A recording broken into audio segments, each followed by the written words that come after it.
Well, let's hope today's live stream has less issues than yesterday's. Oh man, that was annoying. Good to be back. Make sure you're smashing the like button if you're getting here early. I don't know what was going on yesterday, man. It's so annoying when like the live stream's glitching out and there's nothing I can do because I'm sitting there like, oh, I don't even have my I don't even have my picture up. Hold up, let me fix this. You guys are just listening to the XRP price chart talk to you. Can't have. All right. Yeah, sorry about yesterday. I don't know what was going on there. That was so weird. It was like I couldn't even do anything about it. I also didn't really test anything this morning either, so hope today works. I updated Streamlabs and then messed around with some YouTube configurations. I think it was just a busy day for YouTube or something. One of my YouTube streams was working and then the X stream was working, so it didn't seem like a Streamlabs issue to me. I don't know, maybe I had too much going on. Maybe my Wi-Fi was just bad that day, but hopefully not an issue today. Fingers crossed. It looks like so far there's not much going on. I can normally tell if something's going to be sus based off of how we're booting up. If the live stream takes forever to boot up, then I'm like, oh man, this might not be good.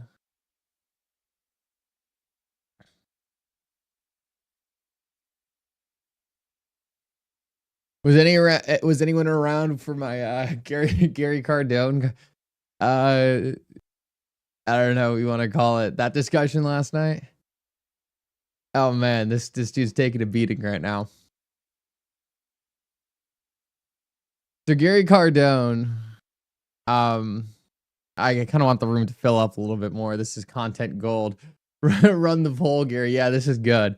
It really doesn't get much like better than this. So Gary Cardone ran a poll last night. That was a very weird cryptic poll. Hold on. I like can't even he deleted the poll because he lost his Bitcoin lost the poll so badly, but luckily Patrick Bet David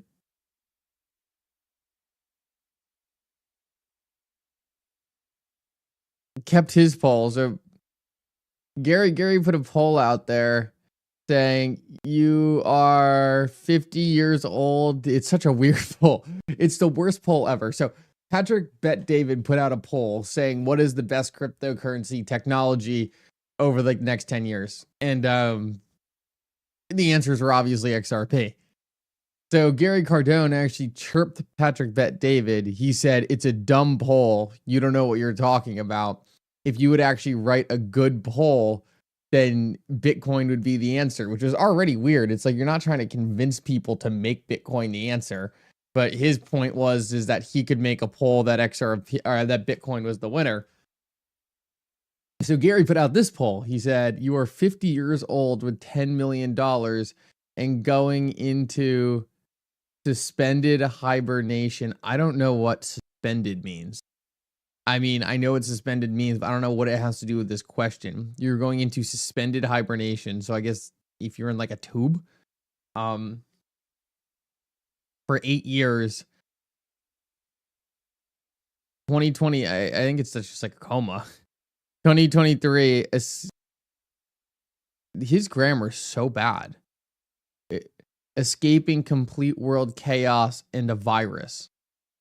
You are 50 years old, worth $10 million, and going into suspended hibernation for 8 years. 2033, escaping complete world chaos and a virus. What does this complete world chaos and a virus even have to do with the question? It's such a random. It's such a random part of the question. Who cares? Okay. You are required to make a 100% investment with one of the following and have 1 hour to make the decision. An XRP won huge. So this was his play to try to make Bitcoin win. And XRP was winning so big he had to delete the poll. But even funnier, Patrick Bet David still commented on it. So now Gary's getting chirped by Patrick Bet David, and Patrick Bet David is a much bigger guy than Gary Cardone. So now Gary Cardone's getting shit from someone much bigger than him. Patrick said, "What does this poll say about you, Gary Cardone? You said yesterday, this is what happens when polls are run by people who don't understand the subject matter. The question is wrong. Dumb polls equals dumb answers. Does this apply to your poll?" Oh man, and the best part was he tagged Patrick Bet David in the post. Oh, he did himself so dirty. So I actually set out a post this morning.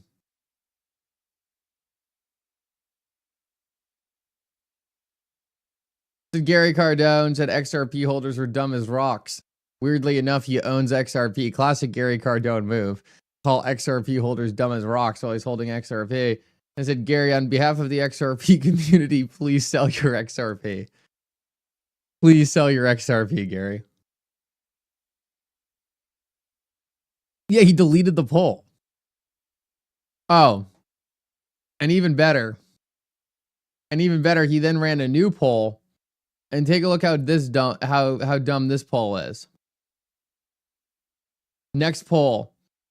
You were invited to a high stakes poker game. Horny or cash?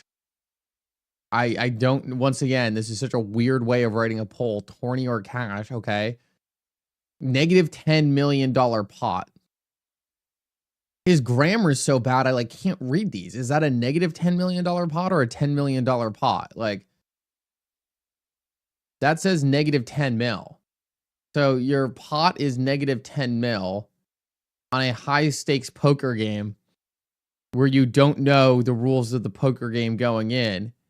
He says on one table is made up of 7 XRP maxis and an empty seat, and the other is made up of Bitcoin maxis and an empty chair. And then a random semicolon.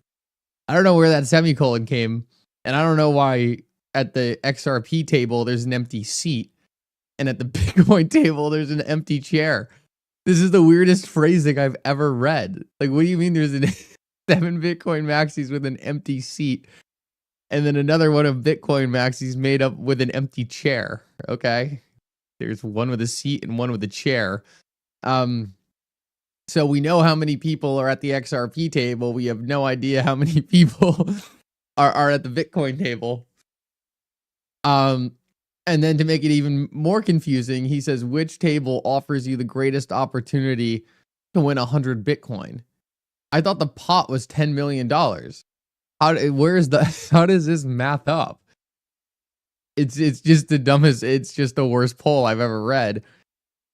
But the funny thing is he was making fun of Patrick Bet David's poll. So he said Patrick Bet David had a bad poll and then turned around with this poll.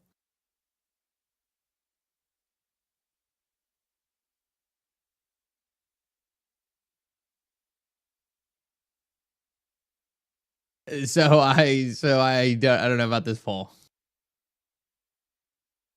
I just love the one table is made up of 7 Bitcoin maxis and an empty seat, and the other is made up of Bitcoin maxis and an empty chair. Okay.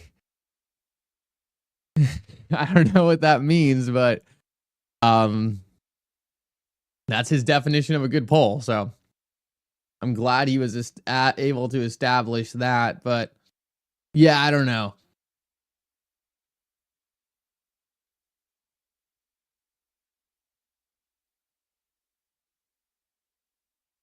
I think Gary needs to sell his XRP. I think Gary just needs to get rid of his XRP, and XRP can do his thing, and he can be left on the sidelines. But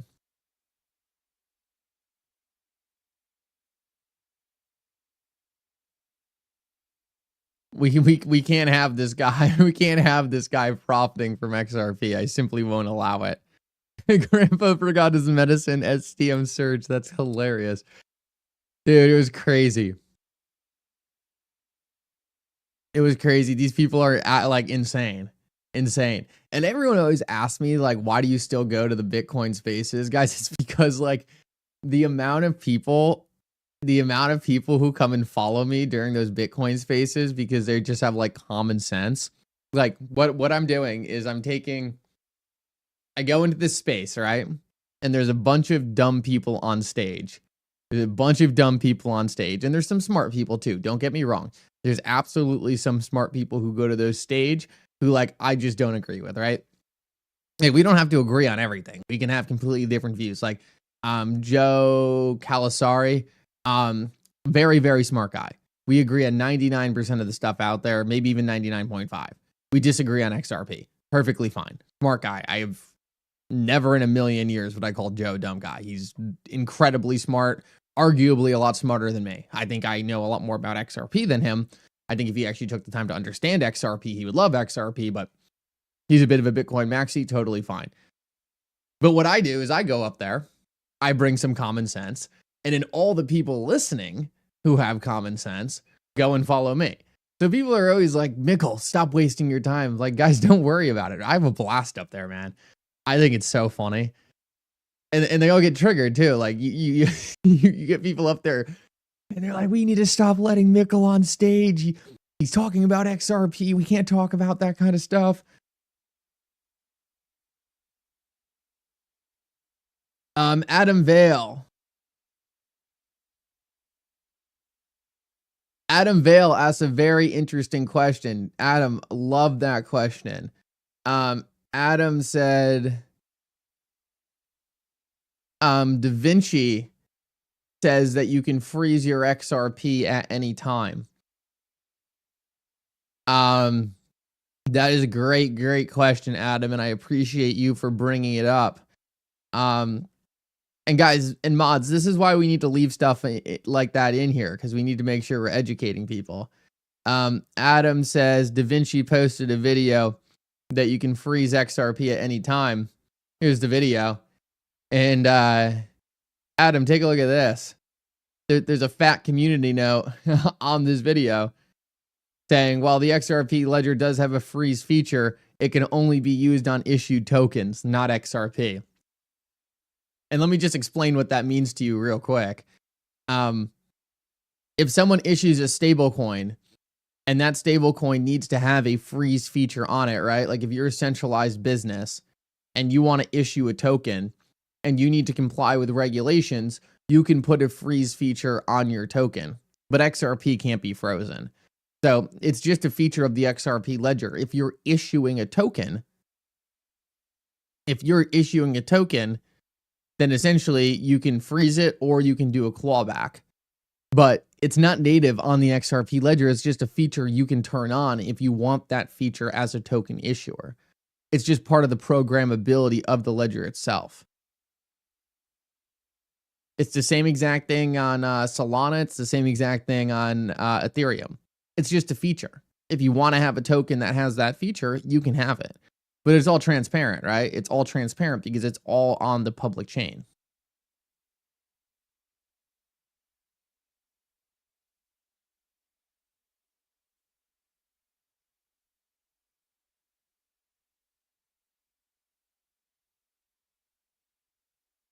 Yeah, Adam, the point is, right?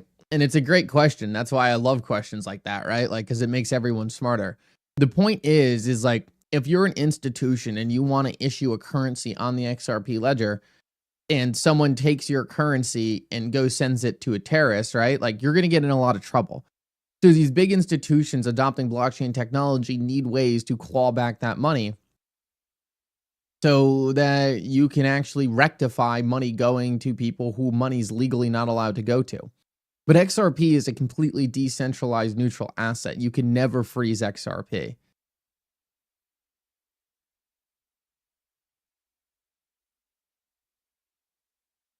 Yeah. We'll jump into that right now. Something else very interesting that happened last night.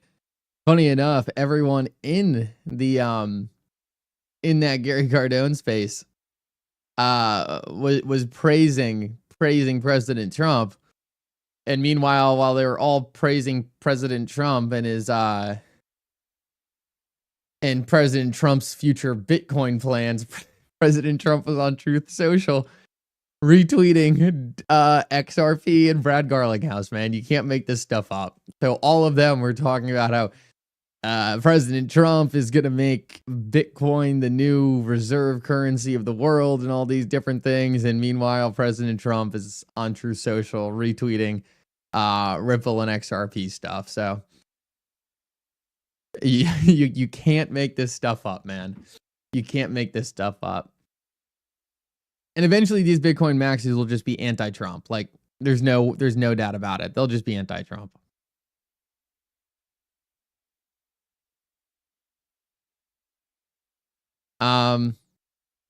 Yeah, I just don't want some of these Bitcoin maxis to hold XRP, to be quite frank with you guys.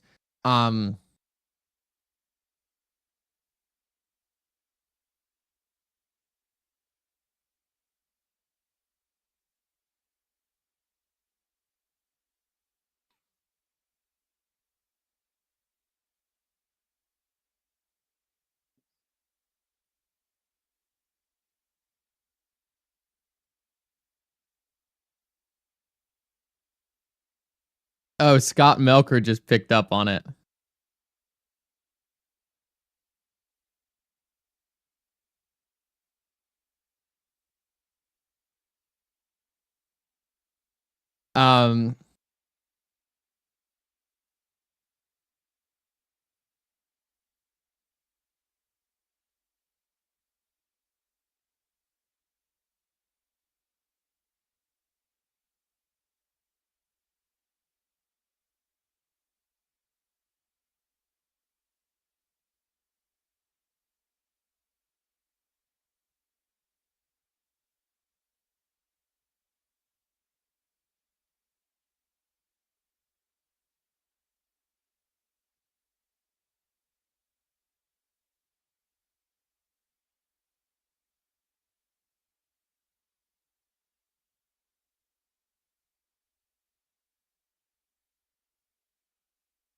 Oh my God, this you know, it's you know, it's one thing when we're like kind of sitting on the outside of it, you know, nothing's really going our way, and like these people are able to kind of FUD XRP, and there's not a lot we can say about it, but it's so nice just watching all these things happening on the side. Oh, it's incredible.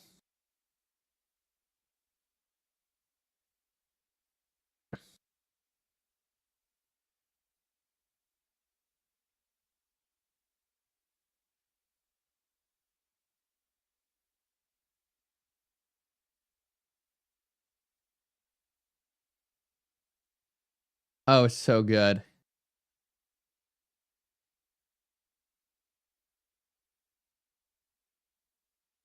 And all the big accounts, guys, you need to understand all the big accounts, like people getting into crypto, learning about crypto, they're all going towards XRP because XRP holders are completely dominant on X. Like X is the platform for XRP. Like we've totally won that entire space. Guys, make sure to smash the like button.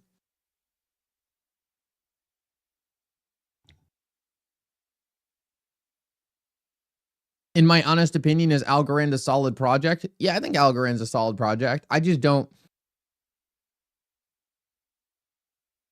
you know, for me, it's just like I don't see as much going on with Algorand than I do XRP.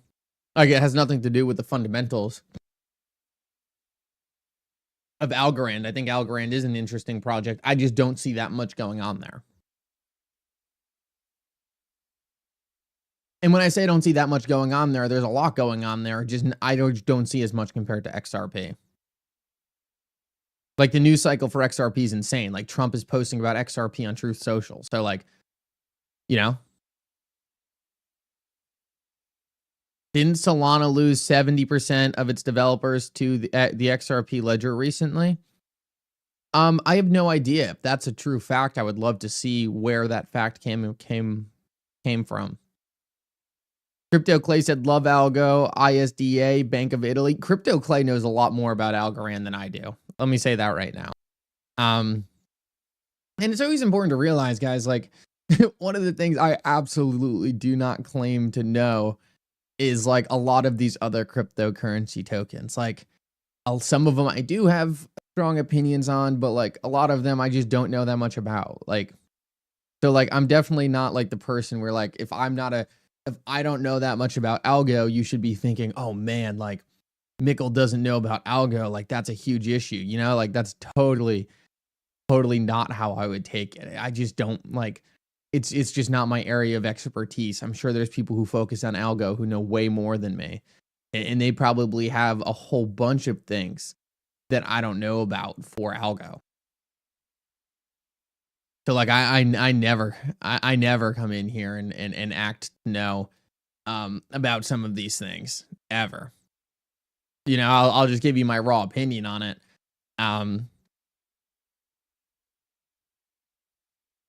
I just don't see the same speed. I just don't see the same speed of adoption as XRP. But it's hard to beat XRP, right? I mean, it's very, very hard to beat.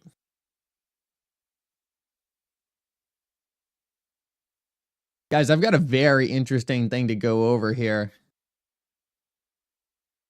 I am 100% convinced that we know who Satoshi Nakamoto is now. 100% convinced we know who Satoshi Nakamoto is. Smash the like button. We'll get into who Satoshi is. And I think after I go through this, you guys will all be convinced that we know who Satoshi is.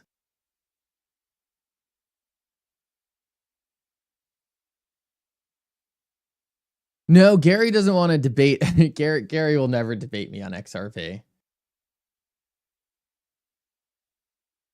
He'll never debate. It's not even a debate I really want to have with him. It's just going to be me teaching him what XRP is. The thing I don't understand about Gary is if you're so anti-XRP, why do you hold it? That's the weird part for me.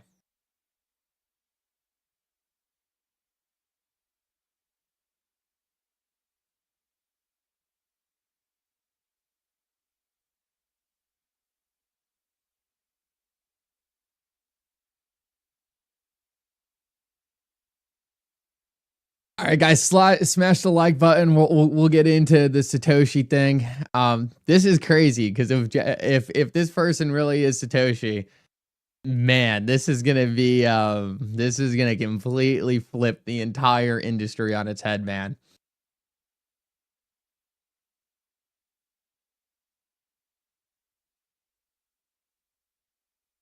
All right. Why Jack Dorsey is Satoshi Nakamoto? And you guys are going to have to stick with me. This is quite the tweet thread, but it's insane. It's absolutely insane. You guys are going to love this. And a lot of it's not worded like perfectly. So I might,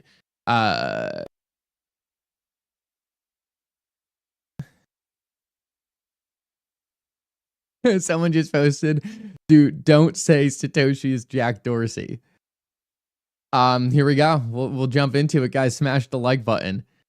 Smash the like button. This is going to be great. And I don't take credit for any of this. I mean, this is incredible what we're about to go through. All right. So why Jack Dorsey is Satoshi Nakamoto? Jack Dorsey was one of 1,300 confirmed cypherpunks in 1996. His UMR email. Wore an Adam Black t-shirt in the UMR yearbook. So UMR students were all called miners. So one of the first 1,300 cypherpunks in 1996. And also UMR students were called miners, which I find pretty interesting. And obviously he went to that university. He was a computer science major and a math major. With an interest in crypto. So he had an interest in crypto prior to crypto even being a thing, and he had all the qualifications. Member of ACM in 1997 to at least 1999. Honestly, I'm not entirely sure what ACM is. Created academic research paper submission and view software for Mira Digital Publishing. Not also, once again, not entirely sure what this has to do with everything. I'm assuming Mira Digital Publishing has turned into some kind of Bitcoin account. Known to use open BSD, Windows, Macs, Linux, confirmed to code in C, Python, Java, and a whole bunch of other languages. So pretty much he had the expertise to be able to do it. Still on the cypherpunk mailing list in 2000 under his dnet.com email. So remained in this cypherpunk group that is one of the first people or one of the first groups to really get involved and promote Bitcoin. But here's where it gets really interesting. Wrote a manifesto about making a mark without leaving a trace in 2001. Subscriber to cryptome.org in 2021. So wrote a manifesto how he wanted to create something that changed the world.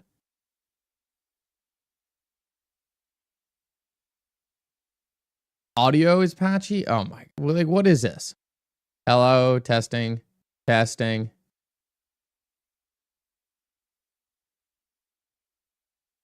Why whenever I talk about something interesting, does something weird start happening?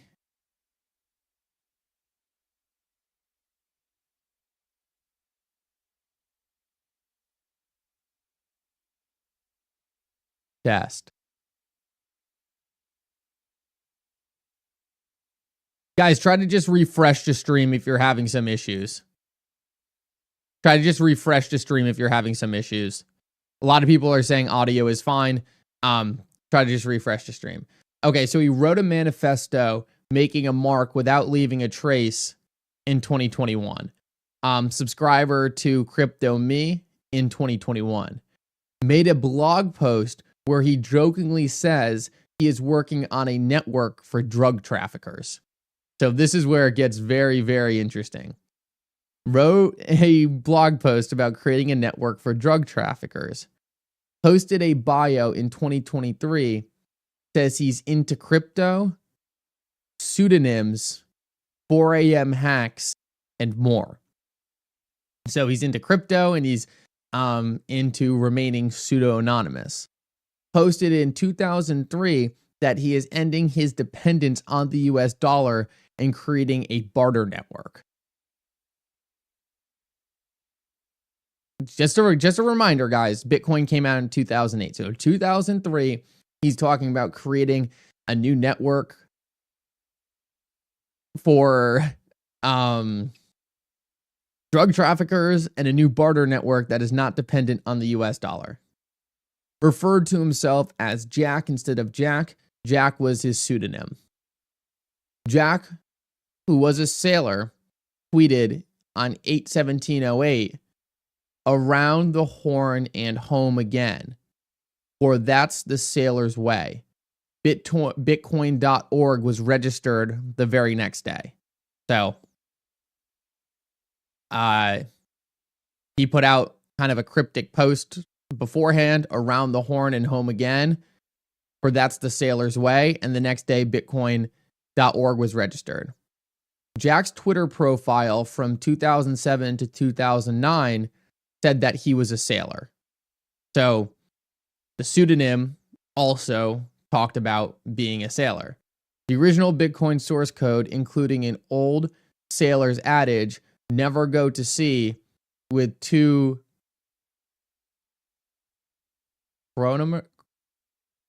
chronometers, take one or three. So just a lot of sailor references in the original source code, and Jack Dorsey also making a lot of sailor references. So just sailor references between the two. I don't think that's huge.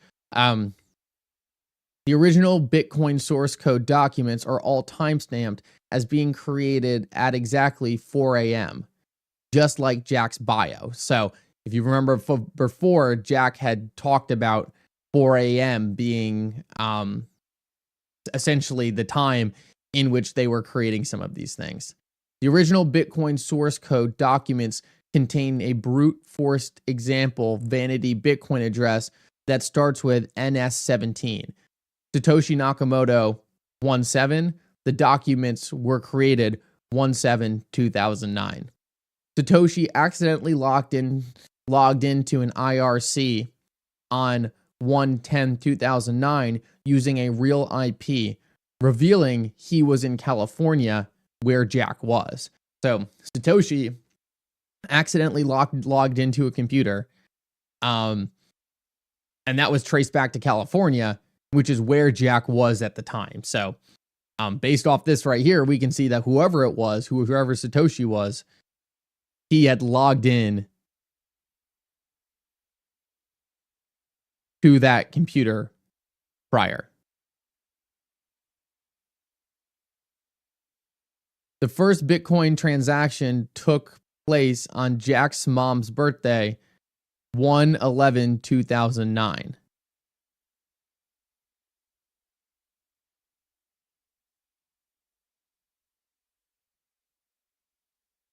Satoshi's last mined block was on Jack's dad's birthday. Satoshi told Hal in an email about a vanity Bitcoin address and then showed him a second one beginning with NS. So Satoshi revealing to Hal Finney one of the addresses. Jack sends Bitcoin to 4 addresses after Hal, including one that has JD2M in the middle. Jack lived at 2 Mint Plaza in San Francisco.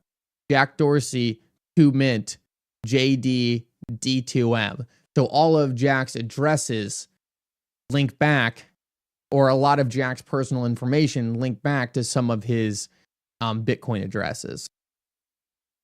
Satoshi tells Marty Malmy that he is busy with work.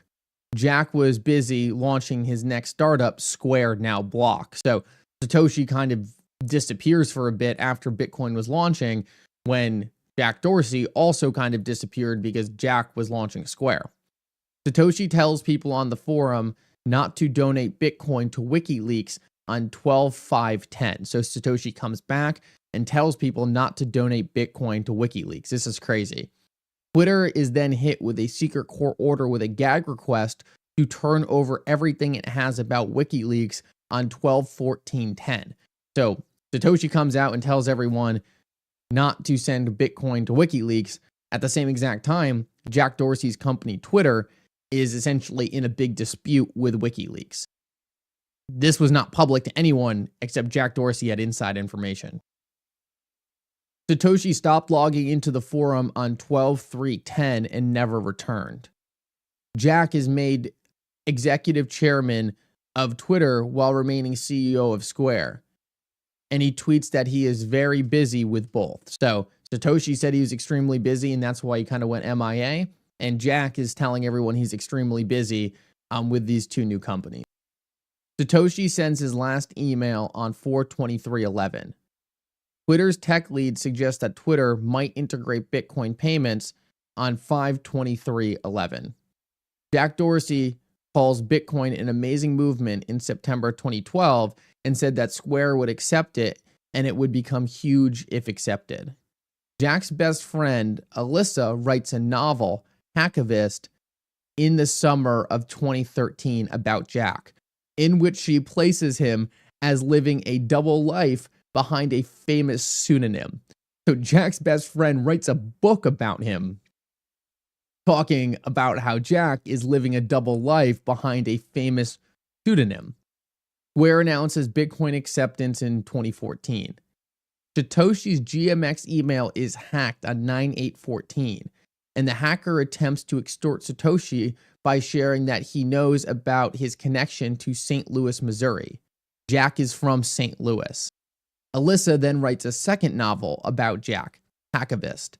This one, Jack's famous pseudonym is hijacked and his software is developed in a way that is not intended. The hijacker has a logo that looks exactly like the Bitcoin faucet.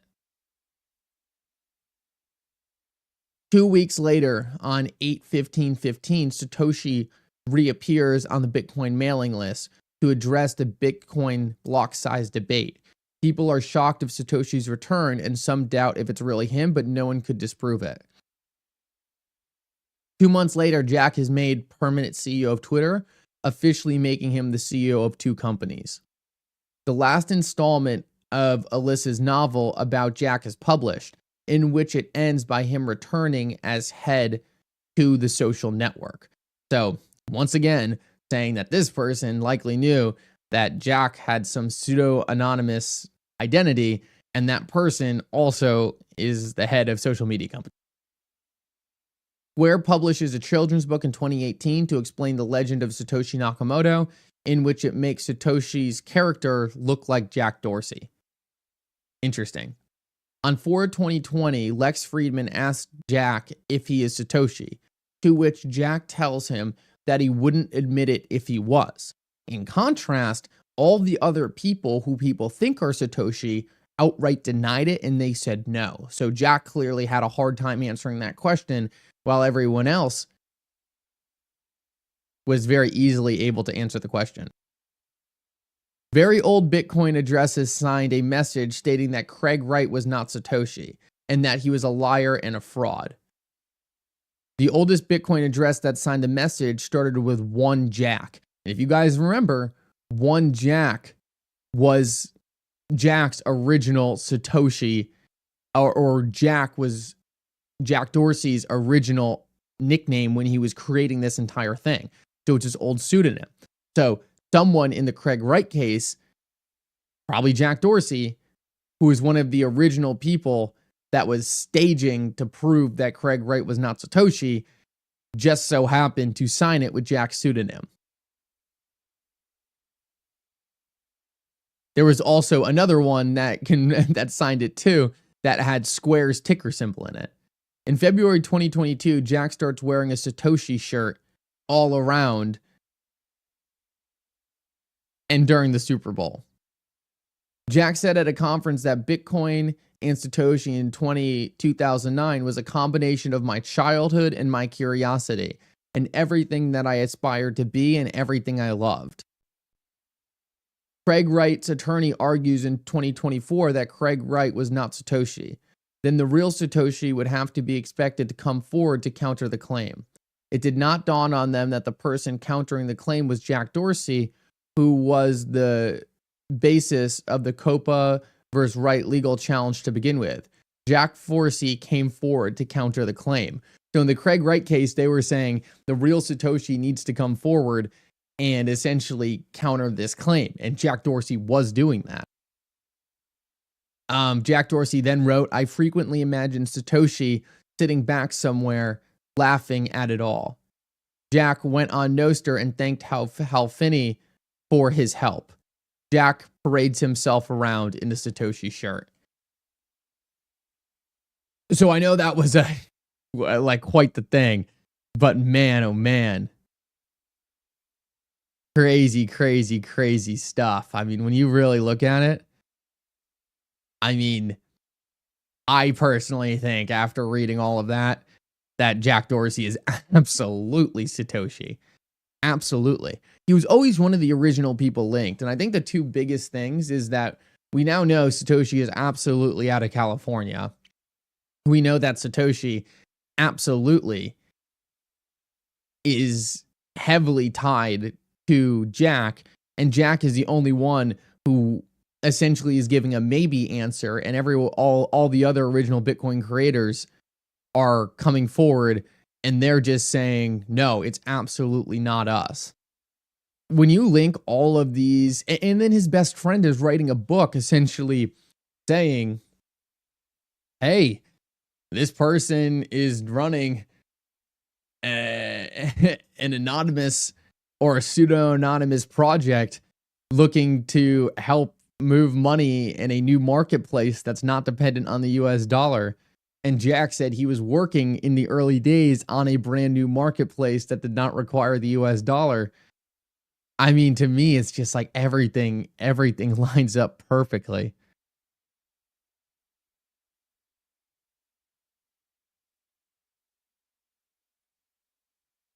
Yeah, the Alyssa Milano book is extremely interesting. The Alyssa Milano books are extremely interesting, and essentially saying that Jack Dorsey is running a double life, all while Jack Dorsey earlier posted, remember in 2003, Jack Dorsey posted saying that he wants to create a project that makes a dent in the world, but not ever have anyone know he did it. He wanted to run a project that had a profound impact that was never tied back to him. And then his best friend writes a book essentially confirming that, yes, this is what Jack Dorsey is doing. So let's just scroll back here real quick so we can see.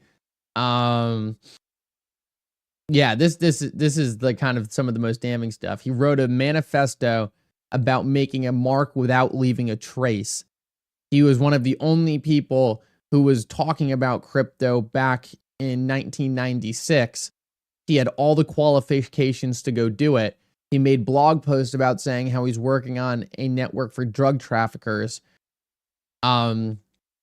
He also made another comment about how he was making a network that did not depend on the US dollar.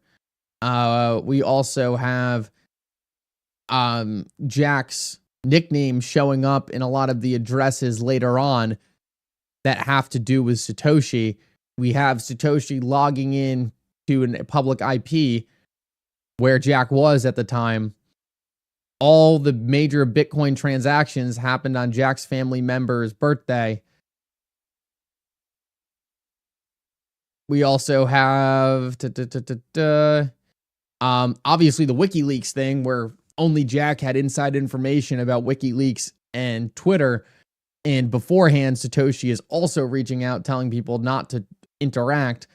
And then we also have Alyssa Milano writing books saying that Jack Dorsey is running a double life.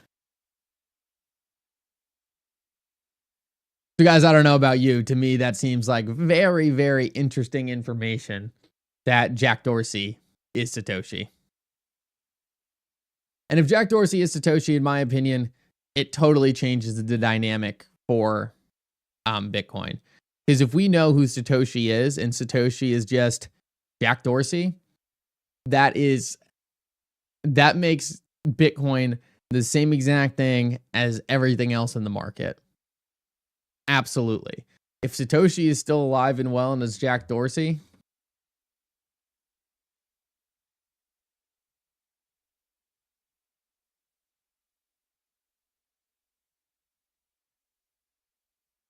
then that totally changes the dynamic for Bitcoin. I don't think it's necessarily catastrophic or anything like that. Like, I'm not saying it's the end of Bitcoin, but it totally, totally changes it. No, it's not centralized. It just means that essentially we know who Satoshi is. Like, we know who that creator is. And it all comes back to just a Jack Dorsey project. I think people will think less of Bitcoin if they know Jack Dorsey created it.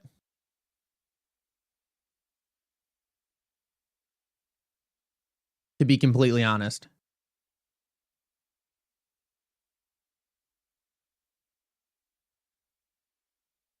Greg Kidd probably knows if Jack Dorsey is Satoshi. Greg Kidd probably knows if Jack Dorsey is Satoshi.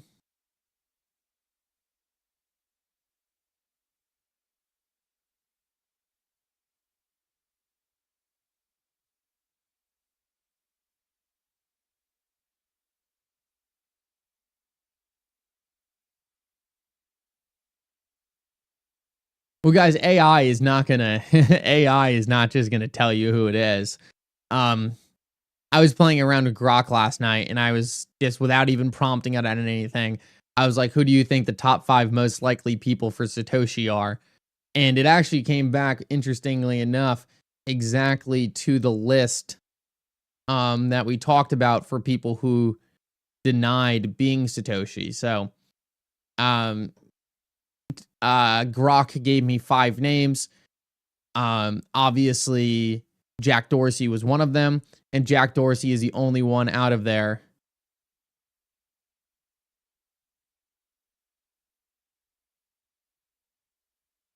who hasn't denied being Satoshi.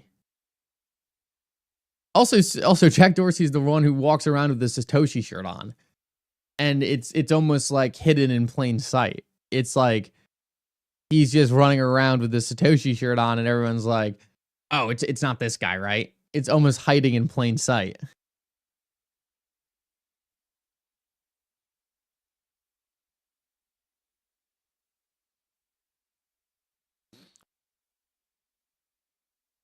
Oh, I wouldn't mind if Jack Dorsey was Satoshi either. I just think it's extremely interesting, and it definitely changes things.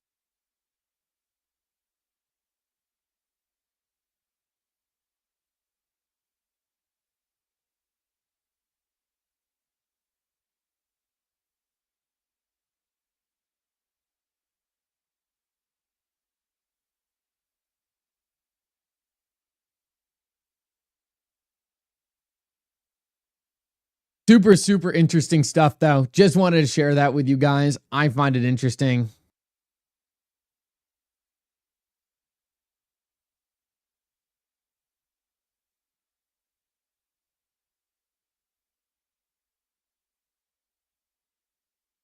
And this isn't even like all the ties. There's even more stuff of people coming out in the comments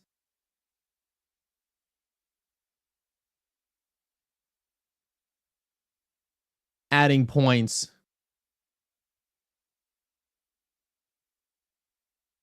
that weren't even added.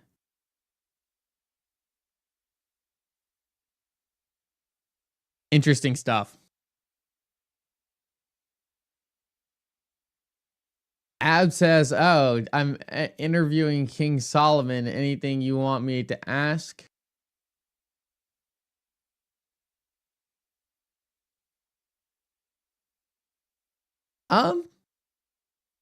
No, I don't think I have anything off the top of my head. If I think of anything, I'll definitely shoot it over. Thank you, though, Abs. All right, guys, with that said, I'm going to jump, guys. Thank you so much for coming. This was a very interesting live stream. Thank you, thank you, thank you. You guys are all incredible. I will talk to you later if anything interesting happens. Crazy day for everything going on with XRP. You guys are the best.